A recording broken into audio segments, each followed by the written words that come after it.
Hello, art friends. My name is Fleshwad. How is quarantine life treating you? Let me know in the comments below. Today, I have 3 virus/apocalyptic creepypasta OCs for you. Since this was a very last-minute video idea, I just want to take a few seconds to thank each and every one of you who left your OCs in the comments. Make sure to watch this video in the dark with the lights off and your headphones on for the best viewing experience. Our first creepypasta OC was submitted by Mainly Dane and is titled Tick Tock Knock Knock. Tick tock, tick tock.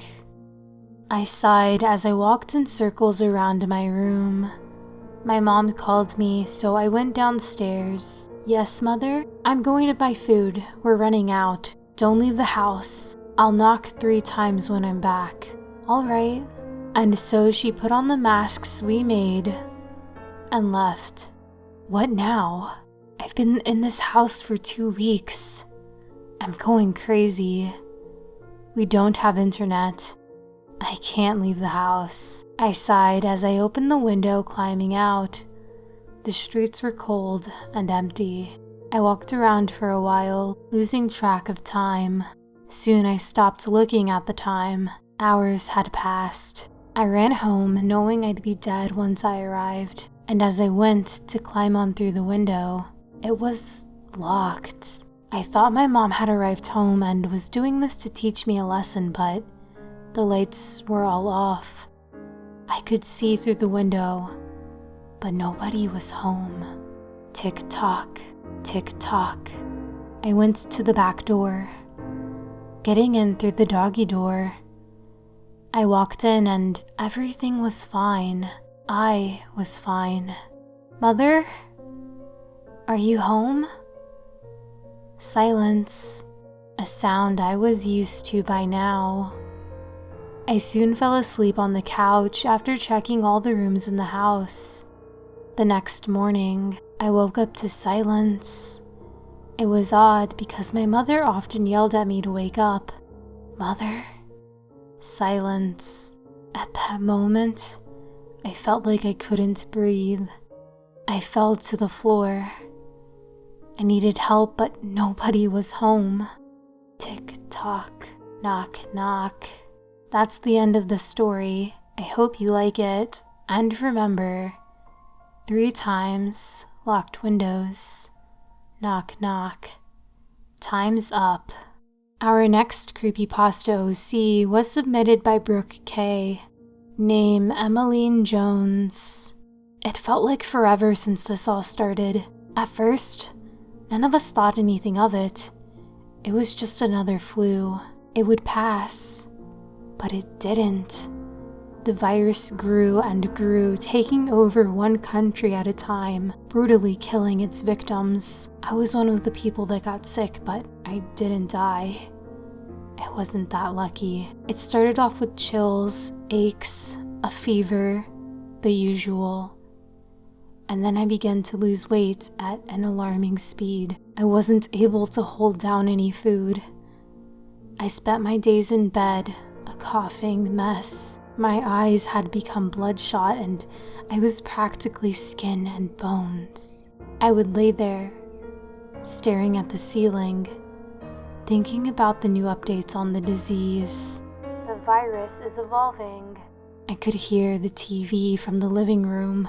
The bacteria is now beginning to take over the host's brain, causing them to slowly go insane before the virus kills the host and feeds on their organs. I shuddered. I didn't want to go crazy. I didn't want to die, not like this. The days, weeks, months passed and I never got better, but I also never died. I just assumed that maybe my body had a resilience against the sickness. But I was wrong. Oh, was I wrong. The bacteria didn't make me insane and didn't make me eat my own organs. It made me insane and made me eat my family's organs one by one. Sometimes, I I wish it had killed me.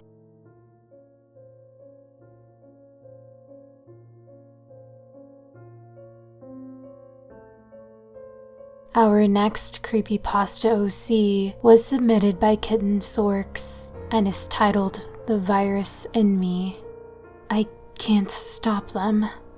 Mom, Dad, everyone I loved died in front of me. I told them to stop, that being near me would kill them. They didn't believe me. They didn't, and it caused them death. I remember what happened that day, the day the curse activated inside me. I woke up sick as a dog. Mom had taken my temperature and I had a fever of 101.9 and rising. My mother had put me in an ice bath to cool my temperature.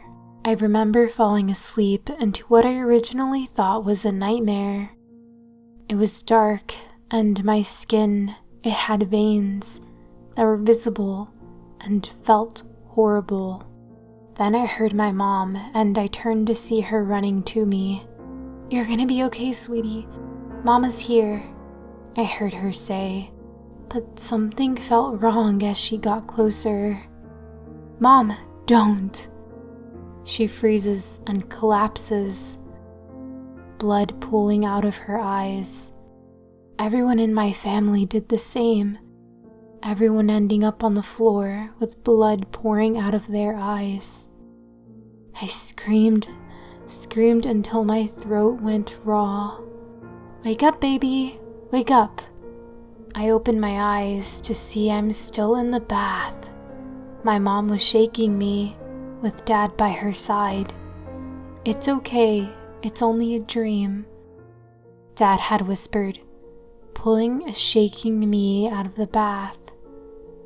Wrapping a towel around me, it felt so real. I whispered to myself. The next day I had felt great, as if I hadn't been sick in the first place. Even though I felt great, I couldn't shake the feeling that the dream was real. I couldn't shake the feeling I would kill my mom, or anyone else who loved me. I, in turn, locked myself away by midnight. I refused to leave my room. As 2 more days passed, I finally looked in my mirror, and I realized I looked just like that nightmare version of me. I had covered my mouth and let out a stifled scream, collapsing next to the mirror. "Alice, are you okay?" I had heard my parents yell, slamming their bodies against the door. I couldn't hear them. Static had begun to fill my mind.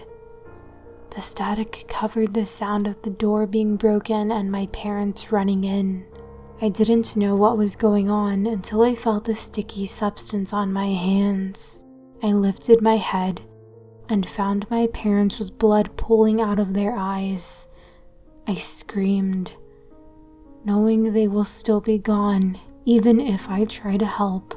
I tried starving myself, poisoning myself, even stabbing myself. Nothing works. I'm forever stuck in this torment, waiting until every family member of mine or some person trying to check up on us or the house arrives and dies with only blood pouring out of their eyes and maybe their mouth. I'm numb. I don't care anymore. The virus in me won't ever stop hurting. And the last Creepypasta OC I have for you in this video is titled Little Black Spots and was submitted by silversquidy.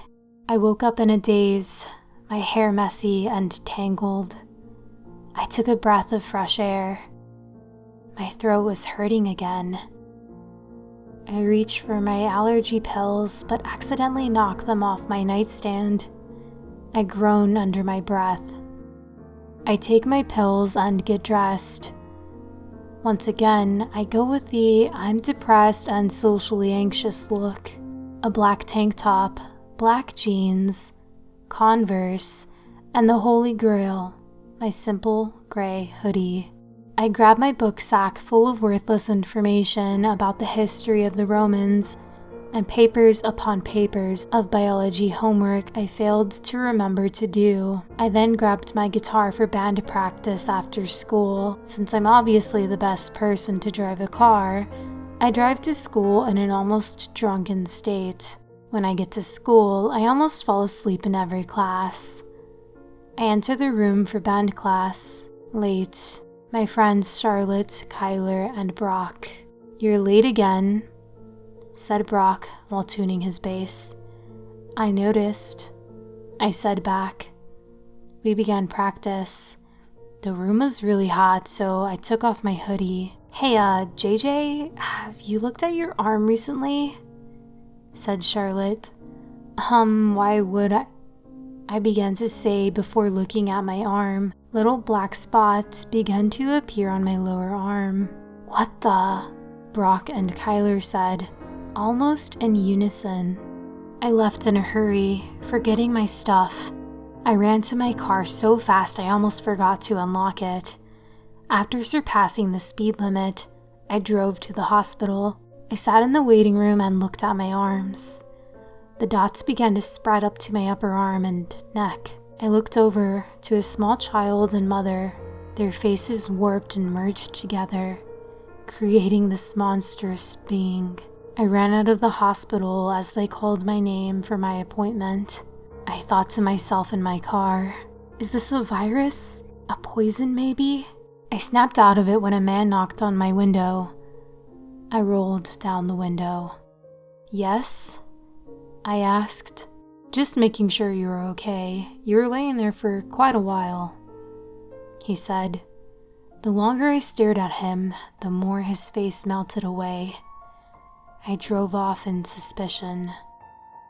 Was the whole world like this now? I opened my front door. My mom asking why I'm home so early. I ignore her and run to the bathroom. I look in the mirror.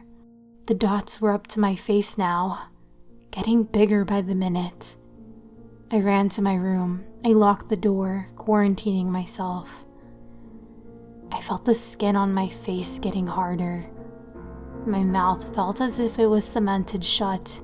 I turned on my phone and switched it to the front camera to look at myself. My face was black. My mouth stuck shut by melted coal black skin. My arms seemed to lose function. I dropped my phone and it shattered. My legs then lost function. I fell on the glass. My skin began to melt even more over my nostrils. I can't breathe. It then covered my eyes. Everything is pitch black. I slowly fade away. I woke up in a daze, my hair messy and tangled.